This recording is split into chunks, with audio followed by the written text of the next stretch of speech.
आज आप देखो, हजारों लोग हैं, हजारों भी छोड़ो, करोड़ों लोग हैं जिनके पास वचन नहीं है, वो खाना खा के जीवित हैं, पर आप जानते हो एक जगह पे वो पूरी तरह से मरे हुए हैं।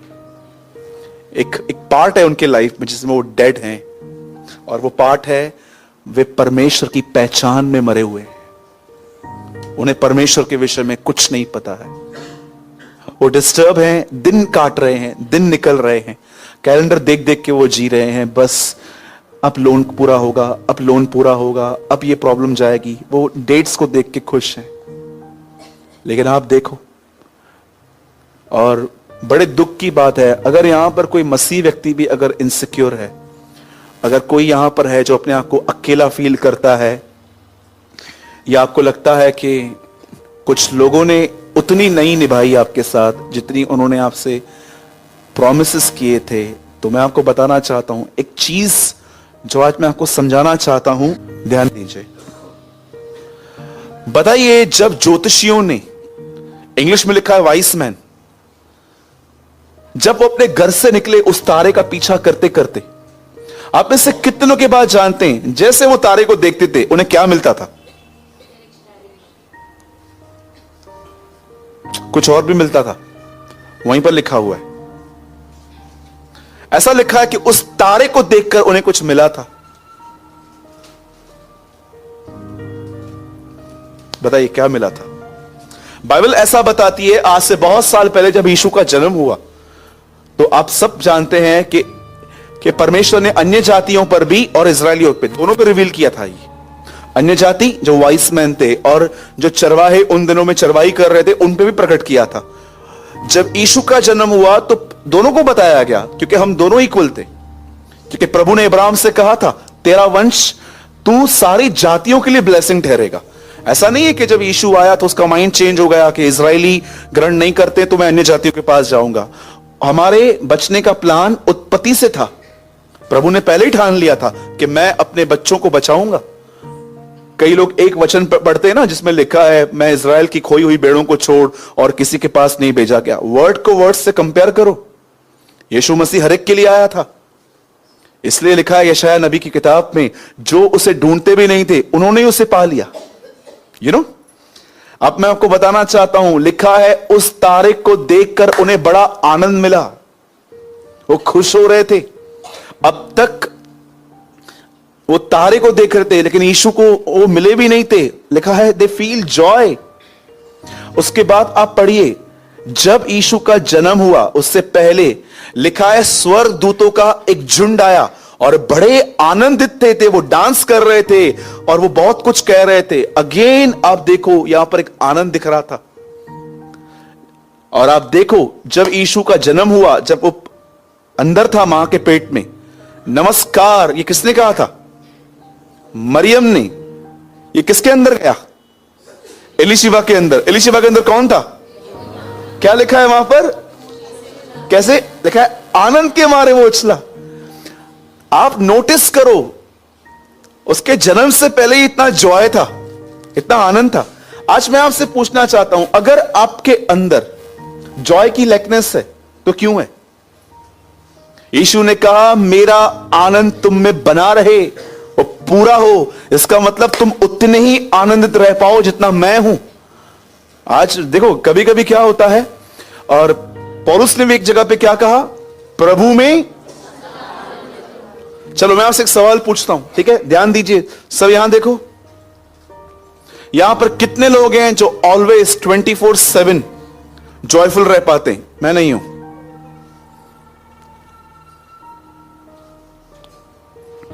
कोई है ऐसा जो कहे कभी भी मेरे से मिलो, कभी भी घर पे आ जाओ, 3 बजे उठाओ? देखो मैं इरिटेट होकर बात नहीं करूंगा। कितने लोग यूहन्ना 3:16 जानते हैं? जोर से कहिए, परमेश्वर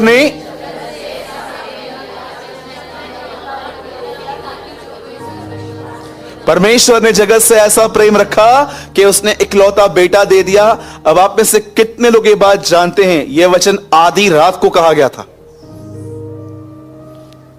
सोचो कोई आपको आधी रात को उठाए और कहे, गिलातियों में एक क्वेश्चन है, आप बोलोगे इधर गिलातियों सर पे मारू तेरे। लेकिन यीशु ने यह वचन आधी रात को एक निकोदेमुस नामक व्यक्ति उससे मिलने आया तब कहा था उसने। आप बिलीव कर सकते हैं कि कोई रात को, आधी रात को इसको उठाओ और आधी रात को भी उसके मुंह से रेवलेशंस निकल रहे। क्यों? वो जॉयफुल पर्सन था। अब सुनिए, कितने लोग आने वाले दिनों में आनंदित रहना चाहते हैं, और ये आपको भी पता है कि अगर जॉय नहीं है तो मसीह जीवन भी उबाऊ लगता है, राइट? कभी कभी हम सोचते हैं यार क्या प्रेयर प्रेयर प्रेयर प्रेयर, सरोटी प्रार्थना ही कहीं यार। लिसन, यीशु क्यों आनंदित था, हम क्यों नहीं है? मैं आपको एक ही लाइन में बता देता हूं। हमारा आनंद डिपेंड है हमारे सर्कमस्टेंस पर। यू नो, हम इंतजार कर रहे हैं ये हो तो मैं खुश रहूं। एक दिन मैं एक भाई से मिला और उनका एक शॉप है उल्लासनगर में ही। इतने खुश थे और मैंने कभी इतना उनको खुश नहीं देखा था। सीधा मिले, मेरे को गले लगाया, जय मसीह की भैया कैसे हो? मैंने बोला बहुत खुश हो। बोला क्यों? बोला 3 महीने का रेंट एक ही दिन में मिल गया। बोला एक आदमी ने मेरे को 3 महीने का रेंट एक दिन में दे दिया है। इतना खुश, इतना खुश। और 3-4 महीने के बाद वापस मिला, इतना दुखी। मैंने बोला क्या हुआ? बोला वो पड़ोसी उठ गया। वो उठा, आनंद भी चला गया। यू नो, कभी कभी जो लोग बहुत चिल्लाते हैं ना, जॉयफुल जॉयफुल, मैं बहुत खुश हूं, खाली इनका पर्स गुम होने दो। किसका नहीं होगा, डोंट वरी। इनका जब पर्स गुम होता है ना, इनका जॉय भी गुम हो जाता है। लेकिन यीशु की खुशी कभी भी सर्कमस्टेंस पे डिपेंड नहीं थी, क्योंकि आप देखो यीशु के आजू बाजू कभी अच्छे सर्कमस्टेंस होते ही नहीं थे। हमेशा लोग उसे टोंट करते थे, चिल्लाते थे, पागल कहते थे। इवन आपको पता है गॉस्पेल में एक बात रिकॉर्ड नहीं है, वो पीटर में है, लिखा है, पतरस कहता है वो गाली सुन के गाली नहीं देता था। मतलब पतरस ने देखा था कहां ना कहां यीशु को लोग गालियां देते थे। आप मुझे बताओ, आप भाइयों से पूछता हूं, आप गाली बर्दाश्त कर पाते हो? गाली मैं खुद निकालता हूं। यू नो, आजकल विश्वासी गालियां भी देते हैं, और ऐसी ऐसी गालियां देते हैं जो नॉन क्रिश्चियंस भी नहीं देते। मां बहन पे चढ़ जाते हैं उसके ऊपर। खाली कोई गाड़ी तो मारे, कट मारे खाली गाड़ी को, कोई गाड़ी घुमा के जाते हैं उसके पीछे, उसको पकड़ते हैं। और प्लीज इनको देखकर प्रभु पर दोष मत लगाना। मैं आपको बताना चाहता हूं, इन लोगों का अब तक नया जन्म नहीं हुआ है। ये नामधारी हैं। नामधारी समझते हो? एक को चर्च आना है, यीशु से इनका वास्ता नहीं है। They are not a Christians. क्योंकि बाइबल बताती है जो प्रभु का नाम लेता है वो अशुद्धता से बचा रहे। अगर आप अशुद्धता में भी चलते हैं और प्रभु का नाम भी कहते हैं, प्रभु का नाम भी लेते हैं, तो बाइबल बताती है ये एक घृणित काम है। इवन व्यवस्था में भी ये बात थी, तू अपने परमेश्वर का नाम व्यर्थ मत लेना। व्यर्थ मतलब एक तरफ से डबल लाइफ जी के उसको यूज मत करना। Don't take God's name in vain, English में लिखा गया है। आप जानते हो यीशु खुश आनंदित क्यों था? उसका एक कारण था। अब मैं आपको बताता हूं, सबसे ऑसम थिंग है ये कि क्यों जीसस जॉयफुल पर्सन था। पंकज 4 लाइट्स बनकर एक वर्ड कोट कर, लूका 10। आप मत खोलिए, इसके बाद मैं आपसे खुलवाऊंगा। आप सब यहां देखिए, 10 वर्स 20। ये जीसस की लाइफ की है कि वो क्यों खुश था। तो भी इस बात से आनंदित मत हो कि आत्मा तुम्हारे, परंतु मैसेज ट्रांसलेशन कहता है इस बात से खुश मत होना कि तूने परमेश्वर के लिए क्या किया है। क्योंकि हो सकता है एक प्रचारक या एक बिलीवर इससे खुश है कि प्रभु उसको यूज कर रहा है, वो कहता है यह भी नहीं होना चाहिए। पर इस बात से खुश हो कि खुदा ने तेरे लिए क्या किया है। और आप जानते हो सब खुदा ने आपके लिए क्या किया है?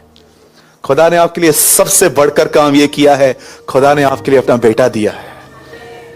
और उसमें आनंदित रहो कि वो तुम्हारे साथ है, वो तुमसे प्रेम करता है, वो तुम्हारे साथ रहेगा, वो तुम्हारे गुनाहों को माफ करेगा, वो तुम्हें लेने के लिए आएगा, वो हर रिश्ता निभाएगा। अपनी खुशी उसमें ढूंढो। ऐसा लिखा है भजन संहिता में, यहोवा को अपने सुख का मूल जान। मूल, तेरी हर खुशी वहां से शुरू होती है।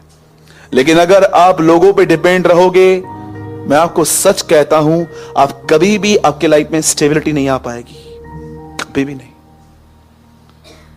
मुझे एक बात बताइए, जितनी मैरिड बहनें बैठी हैं, मैं आपसे एक सवाल पूछता हूं, आपके पति का मूड हमेशा एक जैसा रहता है? रहता है? नहीं रहता है। मैं आप भाइयों से पूछता हूं, क्या आपकी पत्नी का मूड हमेशा एक जैसा रहता है? हाँ, बोलिए। अगर आप उन पे निर्भर हो कि हमेशा आपका जॉय का एजेंडा वही है कि हमेशा मुझे खुशी इसमें से मिलनी चाहिए, तो आप फ्रस्ट्रेट रहोगे। आप मुझे बताइए, कितने लोग ये इस बात पे बिलीव करते हैं यीशु आज कल हमेशा एक है? कितने लोगों ने इस वचन को ऐसे भी पढ़ा है कि सिर्फ ऐसा नहीं है कि 2000 साल पहले जो उसके चमत्कार किए थे वो आज भी कर सकता है। मैंने अपने बाइबल में उसके कैरेक्टर के बारे में लिखा है, यीशु का मूड आज कल हमेशा एक जैसा रहता है। I write this. आपको चाहिए मैं आपको अपनी इंग्लिश बाइबल दिखा सकता हूं। His mood is same yesterday, today and forever. आज इस पे बिलीव करो।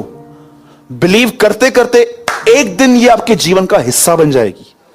फिर आप, है ना, क्या लिखा है रोमियो में, जिस ढांचे में तुम रखे जाते हो तुम उसके अनुसार बन जाते हो। रोमियो 8 में लिखा गया, आज इस ढाई को अपने अंदर रखो कि परमेश्वर मुझसे प्रेम करता है। आज फेथ करो, कल ये चीजें आपके लाइफ में रियलिटी हो जाएंगी।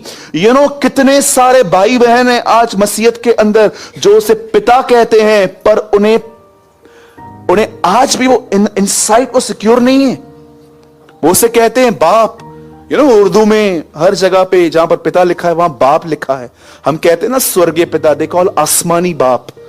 कुछ लोग उसे बाप कहते हैं, पिता कहते हैं। पवित्र आत्मा से परिपूर्ण व्यक्ति शायद कभी अन्य भाषा न बोल भी सकता है, बहुत लोग बोलते भी हैं, गुड, मैं भी टंग्स में बोलता हूं। बट मैं आपको बताना चाहता हूं, एक चीज लिखी गई है, उसका आत्मा तुम्हारे अंदर से उसे हे अब्बा, हे पिता कहता है। आप अन्य भाषा बोलते हैं, प्रेज द लॉर्ड, बोलते रहिए, बिल्कुल, बहुत अच्छी बात है। कभी भी आपके मुंह में आती है उसको रोको मत। बट क्या आप पवित्र आत्मा से भर जाने के बाद आप उसे ये कहते हैं अब्बा?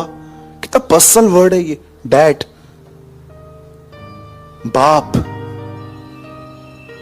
अरे, आप बेटियों से अच्छा बाप के प्रेम को कौन समझ सकता है? कोई नहीं समझ सकता। कहते ना, बेटियां बाप की होती है।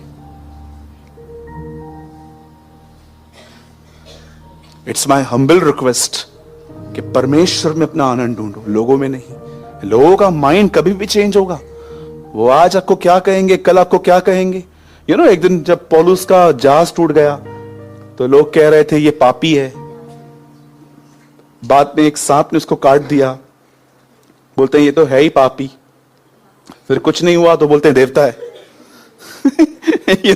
कभी भी वो कुछ भी बोलेंगे। आज आपको रॉक स्टार कहेंगे, कल आपको कुछ और कहेंगे, बोलेंगे तू बैगर है। वो वैसे चलते हैं जैसा उनका माइंड लीड करता है। लेकिन यीशु, दाऊद के इस वचन से सुबह की शुरुआत करो। भजन संहिता 139 में लिखा है, बिछौने पर उठते ही मैं तुझे अपने पास पाता हूं। वो आपके साथ रहता है। आमीन। जब आप मॉर्निंग में उठते हो, और डोंट बी रिलीजियस कि अगर आप सुबह में उठते हो तो आपको एक रिलीजियस बेसिस को बात करनी है।